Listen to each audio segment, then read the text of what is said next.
আসসালামু আলাইকুম। আজকে পোর্টেবল ফায়ার এক্সটিংগুইশার নিয়ে কথা বলবো।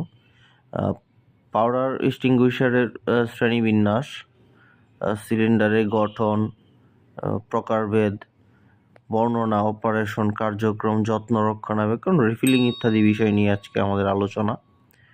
অ্যাবিসি পাউডার মূলত অ্যামোনিয়াম ফসফেট বেস পাউডার। 75 থেকে 91% অ্যামোনিয়াম কার্বনেট এবং সিলিসিয়াস অন্য উপাদান। মূলত অ্যামোনিয়াম ফসফেট যত বেশি হবে, উহার অগ্নি নির্বাপন কার্যকারিতা তত বাড়বে। বিসি পাউডার এর উপাদান সোডিয়াম বাইকার্বনেট বা পটাশিয়াম ক্লোরাইড। এই পাউডার বিসি ক্লাসের আগুনে অত্যন্ত কার্যকর। D powder.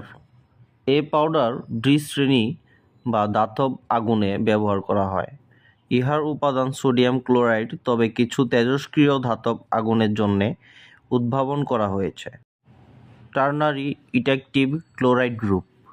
ইহা হচ্ছে সোডিয়াম ক্লোরাইড, পটাশিয়াম ক্লোরাইড এবং বেরিয়াম ক্লোরাইড। এছাড়া ধাতব আগুনে আরেকটি পাউডার হচ্ছে ternary eutectic chloride.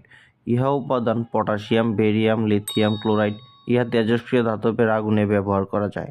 Powder extinguisher সিলিন্ডারের গঠন। Dry chemical powder extinguisher mild স্টিলের তৈরি এবং ইহা কোম্পানি থেকে প্রতি বর্গ ইঞ্চিতে 24 বার প্রেসারে পরীক্ষিত। ইহাতে safety pin, carrying handle, operating lever, manometer, discharge pipe, inlet tube, gas cartridge এবং নজেল আছে। এক্সটিংগুইশারের ভেতরে মরিচা প্রতিরোধক প্লাস্টিক লাইনিং কোটকৃত, আর এটির আন্তর্জাতিক কালার কোড ব্লু। এখানে একটি ড্রাই কেমিক্যাল পাউডার এক্সটিংগুইশারের দেখানো হয়েছে। এই এক্সটিংগুইশারটি সাধারণত ABC সব টাইপেই ব্যবহার করা যায়। কেমিক্যাল পাউডার এক্সটিংগুইশারের প্রকারভেদ। এটি সাধারণত দুই ধরনের হয়ে থাকে, প্রেসার টাইপ এবং কার্টিজ টাইপ।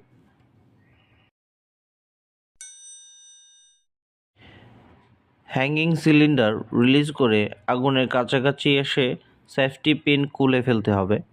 তারপর নজেলটি আগুনের মূলে টার্গেট করে অপারেটিং লিভার চাপ দিলে পাউডারের বিস্তৃত ঘটিয়ে আগুন নিভিয়ে ফেলবে।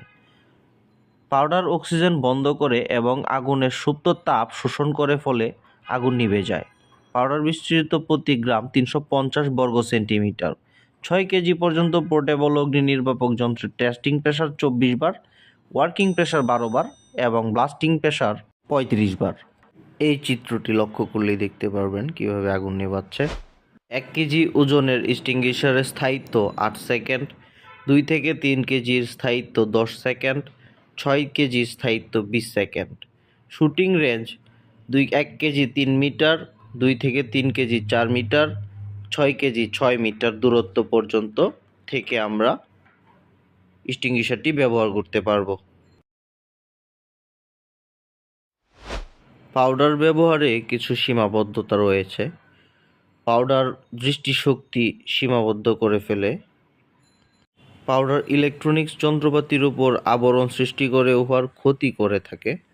ক্লোরাইড মিশ্রিত পাউডার শ্বাস প্রশ্বাসে বাধা সৃষ্টি করে এবং ইহা ক্ষতিকর। পাউডার কখনো বাতাসে বিপরীতে ব্যবহার করা উচিত নয়। যত্ন ও রক্ষণাবেক্ষণ। কার্টিজ টাইপ যন্ত্রটি প্রতি 3 মাস অন্তর ওজন করতে হবে।